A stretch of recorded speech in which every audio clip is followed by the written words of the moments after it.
Well, good evening. Welcome to Midweek Bible Study. We're so glad that you've decided to join us. We're grateful for that, but pray too that you will join us live at some point if you're capable. We have a lot of opportunity at that point to be able to discuss things and to walk through Scripture and hopefully come out of it with a better application and understanding of what it means and how we can apply it to our lives today. This week we continue our study in the book of Isaiah, and we are focused on chapter 16. And so last week we saw the destruction of Moab. We know that God took out all the excuses from them to ask others for help from his people. So they were trying to search elsewhere for help when they needed to turn their focus solely upon God. In this chapter we'll see three parts and responses or reactions to lament from the nations about what was happening to Moab. In verses 1 through 5, it looks like a plea from Moab to Judah about their plight. In verses 6 through 12, it's a part that looks more like a response or a reaction to the plight of the Moabites. And then the last part, verses 13 and 14, it calls the reader to kind of focus on the events that will happen to them over the following 3 years. For these final verses, the theologians believe, or many theologians suggest, that this would place a year estimate somewhere close to 715 or 714. So just kind of giving you that picture if you're keeping up with the timing. So let's get started in verse 1 of chapter 16 of Isaiah. It says, "Send the lamb to the ruler of the land, from Salah to the wilderness, to the mount of the daughter of Zion." Now this verse indicates a type of submission, taking a lamb for a tribute to a king or a leader. The land of Moab was also an excellent place for sheep grazing in the country. And so this type of tribute would have been one that could have been used by Judah for their protection, for example. The latter part of the verse indicates one of two things. It could represent a literal placement of a city, for example. However, it really indicates the idea of the Moabites fleeing from cities to the wilderness. And so they send their pleas for help to a greater stronghold, Mount Zion. So they turn to God, or God's mountain. Verse 2, it says, "For it shall be as a wandering bird thrown out of the nest, so shall the daughters of Moab at the fords of the Arnon." Now this verse indicates, or seems to indicate, the displaced people looking for help and seeking refuge. And they're looking everywhere. And you can imagine what it would be like for utter destruction to happen and then to have to leave and depart with everything you have, or at least everything you can carry, and you're gone. In verses 3 and 4, it says, "Take counsel, execute judgment. Make your shadow like the night in the middle of the day. Hide the outcast. Do not betray him who escapes. Let my outcast dwell with you, O Moab. Be a shelter to them from the face of the spoiler, for the extortioner is at an end. Devastation ceases. The oppressors are consumed out of the land." Now, these two verses are an indication of the refugees actually seeking refuge, as indicated in the prior verse. And so this just kind of takes that to that next step. And you can see a release of the pressure, but they're now trying to find a place to stay.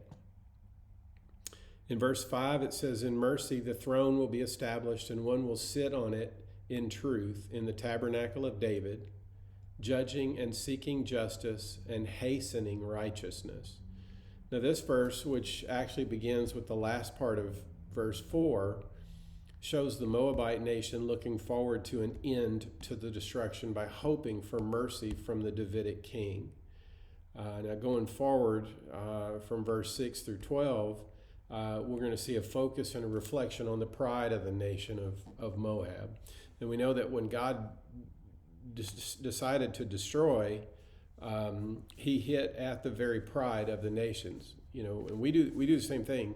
if it relates as it relates to us. There are times in our lives where everything goes good, and unfortunately, many don't focus their attention on God. They begin thinking they can do it all, and because of luck or because of their skill or because of whatever, and we become prideful in that. And when that happens, God tends to kind of chip away at our pride, and he does it sometimes very drastically, which is what happened here. In verse 6, it says, "We have heard of the pride of Moab. He is very proud of his haughtiness and his pride and his wrath, but his lies shall not be so." Now, pride, obviously, we know is the first step toward the fall. It suggests that we have the capacity to care for ourselves without God's influence or interaction. Now, obviously, that's not true. Some translations of this verse might indicate man's empty talk, which would be basically it just indicates that he's very proud.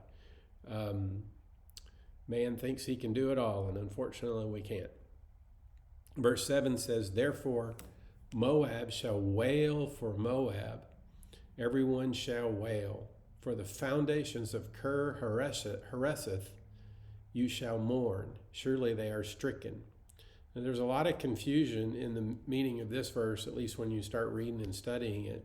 Some indicate it seems to be backed up, and it seems to be backed up by verse 8, says that there is nothing that is good coming from the empty boasting of the Moabites. Ker, actually, in this case, is a major city within Moab. And you got to understand that when there's a major city, in Jerusalem being one of those as well, although Jerusalem had more to do with God than anything else, but the people with the big city, a fortified city, a powerful city, a good city of trade, good city of economics, you would see people having pride and a false sense of security in that. Moab would have done the same thing, and the city of Ker would have been one of those cities where it would have given them a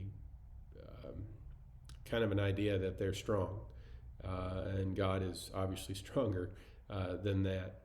In verse 8 it says, "For the fields of Heshbon languish, and the vine of Sibmah, the lords of the nations have broken down its choice plants, which have reached to Jazer, and wandered throughout the wilderness. Her branches are stretched out, they are gone over the sea."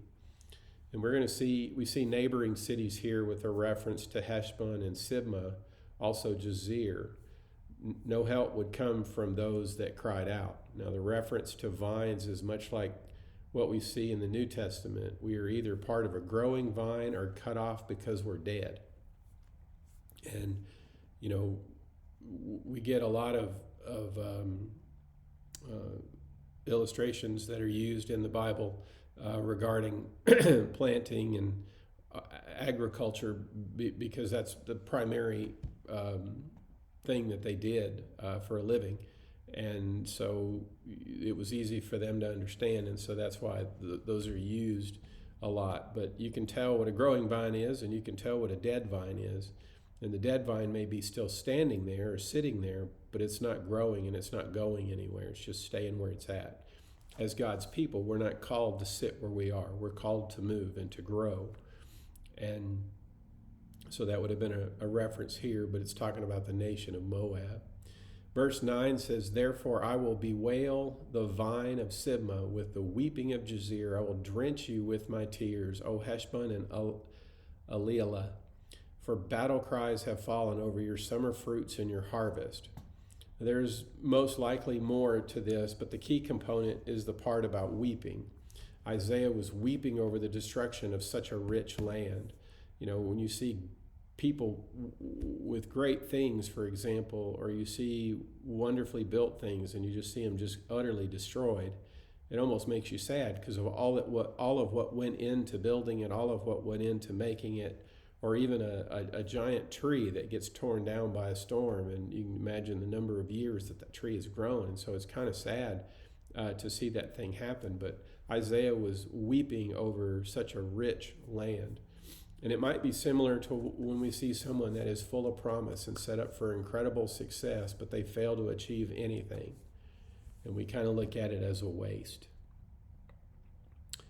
Verse 10 says, "Gladness is taken away, and joy from the plentiful field and the vineyards. There will be no singing, nor will there be shouting. No treaders will tread out wine in the presses. I have made their shouting cease." Now in September through early October, the villages would go out to the vineyards to harvest or gather the grapes. And this would normally be a time of renewal for the village. They kind of gathered together. If you were in an Amish world, it would be almost like a barn raising where everybody kind of comes together. However, Moab would be dead and withering vine instead of one that's growing, and this would indicate despair. And so what would normally bring together, there's just despair. In verse 11, it says, "Therefore my heart shall resound like a harp for Moab, and my inner being for Kir Haris." This verse actually indicates an uncomfortable feeling in the bowels. And this time the people would have seen severe discomfort, and it would cause anxiety and uncomfortable feeling in the upper abdomen. This would be, or what they believed, and what we call the seat of our emotions. And so if you can imagine just a severe, uncomfortable feeling. It's not just a passing illness, it's just an uncomfortable feeling about everything that's going on. Verse 12 says, "And it shall come to pass, when it is seen that Moab is weary on the high place, that he will come to his sanctuary to pray, but he will not prevail." Now up to this point, it's easy to see the issues that faced Moab. And it all addressed the pride that Moab had. Now this verse indicates the effects even on the religious views of the nation as well. They would be left with nothing they could rely on for help. That's where you get the high places and stuff like that. Those are places of worship where they would have been placed up on high. Verse 13 says, "This is the word which the Lord has spoken concerning Moab since that time.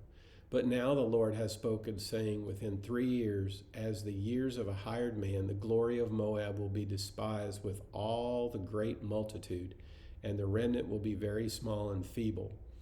Now these two final verses are the prediction of the oracle's fulfillment. It indicates 3 years for its completion. The very pride that they had in their nation would be destroyed within that time. It's not a pretty picture, but unfortunately pride is not a good thing. And when you start looking elsewhere away from God, it becomes a bad thing as well. And God, in this case, was going to punish them, and it was not going to be pretty. I hope that you enjoyed Bible study. Again, I want to encourage you to come and do it with us live. It's a little bit longer than that normally live because we have communication and conversation around it, but hope to see you soon, and I pray that God will bless you.